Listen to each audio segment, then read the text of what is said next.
On September 26, 1964, on a Saturday evening, CBS television aired a new sitcom that nobody expected to become a phenomenon. Gilligan's Island was supposed to be a one-season wonder. The critics dismissed it as silly. The network did not have high hopes for it. But something unexpected happened. The show developed a massive audience. Children loved it. Adults loved it. The show became a cultural phenomenon. For 3 seasons and 98 episodes, from 1964 to 1967, Gilligan's Island aired on CBS. The network eventually canceled the show because it was, according to executive logic, too successful. They wanted to move in a different direction. But even though Gilligan's Island lasted only 3 years on broadcast television, the show never truly ended. It went into syndication. It was rebroadcast constantly on local television stations around the world. Generations of people discovered it. The show became immortal. More than 50 years later, Gilligan's Island is still being watched, still beloved, and still generating massive profits for networks and streaming services. But today, as we look back at Gilligan's Island in 2026, we must tell the tragic story of what happened to the actors who made the show. The story of Gilligan's Island is not just a story about a beloved sitcom. It is a story about 7 people who were thrust into fame and then gradually forgotten, left behind by an industry that had used them up and moved on to the next big thing. It is a story of wealth and poverty, of fame and obscurity, of people who became icons and then faded away into darkness. Gilligan, Bob Denver. Robert Osborne Denver was born on January 9th, 1935, in New Rochelle, New York. He grew up in Texas and later moved to California to attend Loyola University. He was not initially interested in becoming an actor. He wanted to study political science and law. But while at university, he discovered acting, and something clicked. He realized that he might have a gift for making people laugh. After college, Bob Denver worked as a mailman and as a teacher while pursuing acting. He did not immediately find success. But in 1959, he landed a role on a television series called The Many Loves of Dobie Gillis. He played Maynard G. Krebs, a beatnik character who became one of the most iconic television characters of 1960s. Maynard G. Krebs made Bob Denver famous. For 4 years, from 1959 to 1963, Denver was a household name. But when Dobie Gillis ended, Denver found himself struggling. He was known for one role, and casting directors could not see him as anything else. He was typecast. But then Sherwood Schwartz, the creator of a new television show called Gilligan's Island, saw potential in Bob Denver. Schwartz was reluctant to cast an actor with Denver's beatnik image as the lead of a family sitcom. But Denver's screen test impressed Schwartz, and he got the role. Bob Denver played Gilligan, the bumbling, innocent first mate of a small boat called the SS Minnow. Gilligan was a character with a childlike simplicity. He caused all the chaos and misunderstanding that led to the show's comedic situations. Denver's portrayal of Gilligan made him an international star. He was beloved by millions of children around the world. The character of Gilligan became iconic. People would recognize him on the street. They would call out, "Hey, Gilligan," and expect him to respond. But being typecast as Gilligan was both a blessing and a curse. On one hand, it made him famous. On the other hand, it trapped him. After Gilligan's Island ended in 1967, Bob Denver struggled to find significant acting roles. He did guest appearances on various television shows. He appeared in a few films, but he was never able to fully escape the shadow of Gilligan. Denver also suffered from serious health problems in his later years. He was a heavy smoker for much of his life, and this took a terrible toll on his health. In 2005, at age 70, Bob Denver underwent quadruple heart bypass surgery. He also underwent throat cancer surgery. The complications from these surgeries were severe. He developed pneumonia as a result of the cancer surgery. On September 2nd, 2005, Bob Denver died at Wake Forest University Baptist Medical Center in North Carolina. He was 70 years old. The irony of Bob Denver's life is that while he was one of the most famous television stars of the 1960s, he never earned significant money from the show that made him famous. The creator Sherwood Schwartz accumulated an estimated $90 to $200 million from Gilligan's Island syndication rights over the decades. But Bob Denver earned nothing from those syndication reruns. He was paid a flat fee for his work during the original 3 seasons, and that was all. He watched as the show that made him famous generated billions of dollars in profits while he struggled financially. The skipper, Alan Hale Jr., Jonas Grummy, the captain of the SS Minnow, was played by Alan Hale Jr. Alan Hale Jr. was born on March 8, 1921. His father, Alan Hale Sr., had been a major Hollywood star in the 1930s and 1940s. Alan Hale Sr. appeared in over 200 films during his lifetime. He was a burly man with a distinctive voice and a commanding presence. Alan Hale Jr. inherited his father's physical stature and his talent for acting. Alan Hale Jr. spent the 1940s and 1950s appearing in films and television shows. He appeared primarily in westerns, where his large frame and commanding presence made him ideal for roles as strong, authoritative figures. He made a comfortable living as a character actor. He was respected in the industry and had steady work. When Sherwood Schwartz was casting for Gilligan's Island, he was looking for someone who could embody the authority of ship's captain while also showing a softer, more nurturing side. The skipper needed to be tough, but also fatherly. The skipper was the protector of the group. He was the one who kept the castaways together and kept them safe. Schwartz found all of these qualities in Alan Hale Jr. Alan Hale Jr.'s portrayal of the skipper made him a beloved figure in American television. The skipper was the heart of the show. While Gilligan caused the chaos, the skipper represented stability and wisdom. The skipper's affection for Gilligan, calling him Little Buddy, was one of the most touching relationships in the show. Audiences loved the skipper. He represented American values of loyalty, duty, and care for those under his command. After Gilligan's Island ended, Alan Hale Jr. continued to work in television and film. He made guest appearances on various shows. He reprised his role as the skipper in reunion movies. But like Bob Denver, he was ultimately trapped by the role that had made him famous. He could not fully escape the shadow of the skipper. Alan Hale Jr. died on January 29, 1990, at the age of 68. He died from pancreatic cancer. He was a relatively young man when he died. By the time of his death, many people who had loved him as the skipper had already passed away or moved on to other entertainments. The skipper faded away. The professor, Russell Johnson. The professor, Roy Hinckley, was played by Russell Johnson. Russell Johnson was born on November 10, 1924. He served in World War II as a member of the U.S. Army Air Forces. After returning from a war, he used the GI Bill to pay for acting school. He was determined to become an actor.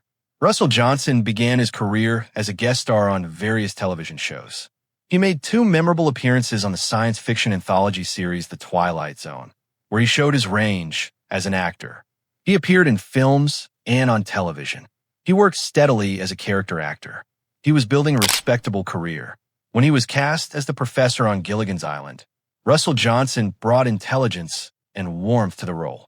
The professor was the most educated member of the group, a scientist who was always trying to figure out how to rescue the castaways from the island. But the professor never succeeded. Episode after episode, the professor's plans would backfire, and the castaways would remain stuck on the island. This was the central comic conceit of the show.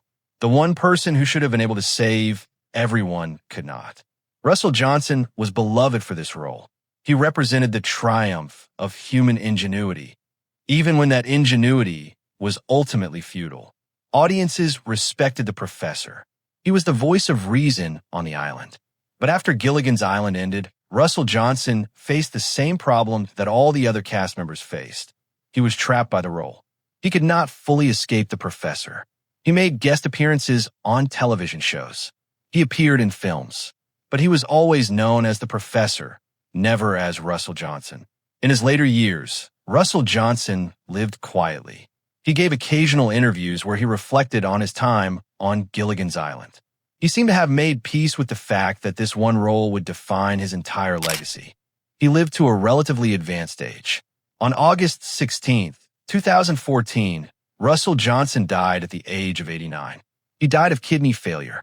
What is remarkable about Russell Johnson's death is that he lived long enough to see the long-term impact of Gilligan's Island. He lived long enough to see new generations discover the show. He lived long enough to see the show continue to generate massive profits for networks and studios.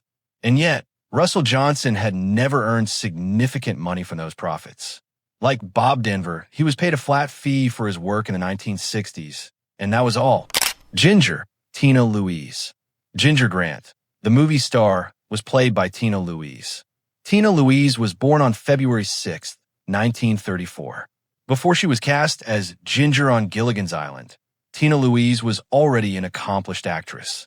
She had appeared in Broadway productions. She had appeared in films. She was a trained, serious actress who took her craft very seriously. When she was cast as Ginger on Gilligan's Island, Tina Louise brought glamour and sophistication to the role. Ginger was a movie star trapped on island. She was beautiful, vain, and self-centered, but also lovable and capable of genuine affection for her fellow castaways. Tina Louise made Ginger a complex character. She was funny, but also vulnerable. She was selfish, but also capable of selflessness. Tina Louise made the most of her time on Gilligan's Island. While the show was airing, she continued to pursue her acting career. She appeared in films and television shows. She maintained her status as an actress, not just as a television personality. After Gilligan's Island ended, Tina Louise continued to work as an actress. She appeared in various films and television shows. She maintained a more diverse career than most of her castmates. She did not become as typecast as the others. As of 2026, Tina Louise is still alive. She is 92 years old. She is the last surviving member of the original cast of Gilligan's Island. She has lived longer than all of her castmates. She has seen them all pass away. She has become a living link to a golden age of television that has long since passed. Mary and Dawn Wells. Mary Ann Summers, the farm girl, was played by Dawn Wells. Dawn Wells was born on October 18, 1938. Before she was cast as Mary Ann, Dawn Wells was already a television actress. She had appeared on various television shows. She had been Miss Nevada in the Miss America pageant in 1959. She was a young, beautiful woman with ambitions of becoming a successful actress. When she was cast as Mary Ann on Gilligan's Island, Dawn Wells brought warmth and wholesomeness to the role. Mary Ann was the counterpoint to Ginger. While Ginger was glamorous and sophisticated, Mary Ann was down-to-earth and practical. Mary Ann was kind and helpful. She was the moral center of the group. Audiences loved Mary Ann. She represented wholesome American values. After Gilligan's Island ended, Dawn Wells had a more successful post-show career than some of her castmates. She appeared on numerous television shows. She had more than 150 television credits during her lifetime. She also worked in theater, starring in productions of The Odd Couple and Chapter 2. She worked as a teacher, establishing a drama boot camp for young actors. She was innovative and entrepreneurial. She created a line of clothing for disabled people. She created a makeup line. She wrote a book called What Would Mary Ann Do? She did not fade away like some of her castmates. But on December 30th, 2020, Dawn Wells died at the age of 82. She died from complications related to COVID-19. She died during the global pandemic, when millions of people were dying from the coronavirus. Her death went largely unnoticed by the general public, overshadowed by the larger tragedy of the pandemic. But for fans of Gilligan's Island, her death was significant. Mary Ann was gone. Mr. Howell, Jim Backus. Thurston Howell III, the millionaire, was played by Jim Backus. Jim Backus was born on February 25, 1913. He was born in the era of silent films. Before he was cast on Gilligan's Island, Jim Backus had a long, distinguished career in acting. He had appeared in numerous films and television shows.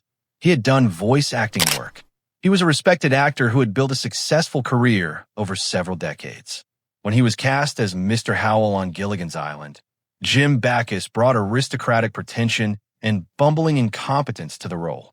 Mr. Howell was the wealthiest member of the group, a millionaire who had been on a 3-hour tour when the ship was wrecked.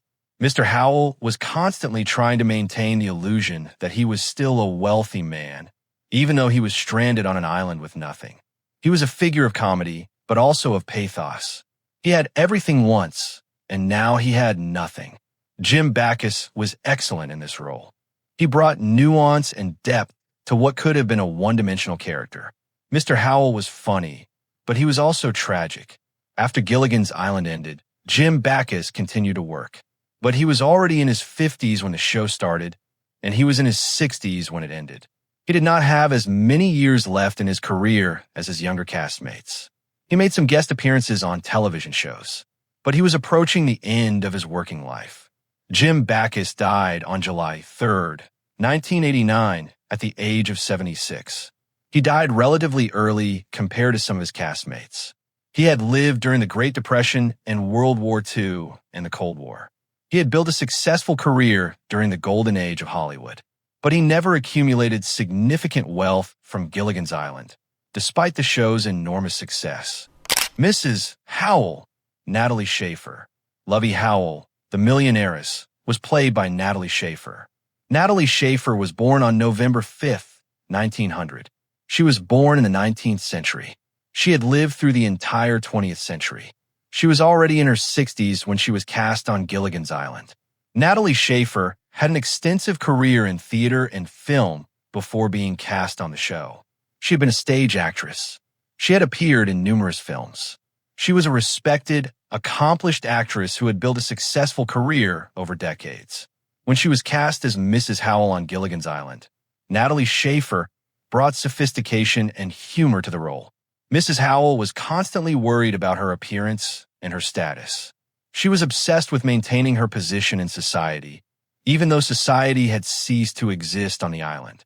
She was a figure of comedy, but she was also a complex character who showed genuine love and affection for her husband, Mr. Howell. After Gilligan's Island ended, Natalie Schafer continued to work in television and film.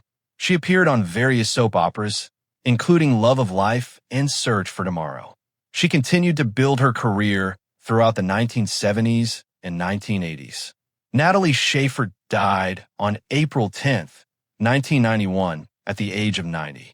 She lived to be 90 years old, one of the oldest members of the cast. But even at 90, she had never accumulated significant wealth from Gilligan's Island. The show had been canceled more than 20 years earlier, but Schafer had received nothing from the massive syndication profits. The tragic legacy. The story of Gilligan's Island is the story of 7 people who became famous and then faded away. The show was a massive cultural phenomenon. It generated billions of dollars in profits for networks, studios, and streaming services. But the 7 actors who made the show did not share in those profits. Gilligan's Island was canceled after 3 seasons. But instead of fading away, the show became more popular than ever. It went into syndication and was rebroadcast constantly. New generations discovered it. It became a cultural icon. It made billions of dollars. But the actors received nothing. They were paid a flat fee for their work during the original 3 seasons. They received no royalties from syndication. They received no share of the massive profits. As the decades went on, they watched their show become more and more valuable while they received nothing. Most of the original cast died in poverty or near poverty. They struggled financially. They were typecast by the roles that had made them famous. They could not escape the shadow of Gilligan's Island, and they never got rich from it. The tragedy of Gilligan's Island is not just a story about 7 actors. It is a story about exploitation. It is a story about an industry that takes everything from people and gives back nothing. It is a story about how fame and success can be a curse as much as a blessing. Today, Gilligan's Island is more popular than ever. New generations of people are discovering the show through streaming services. The show continues to make money, but the 7 actors who made it possible are gone, and not one of them got rich from the show that made them immortal.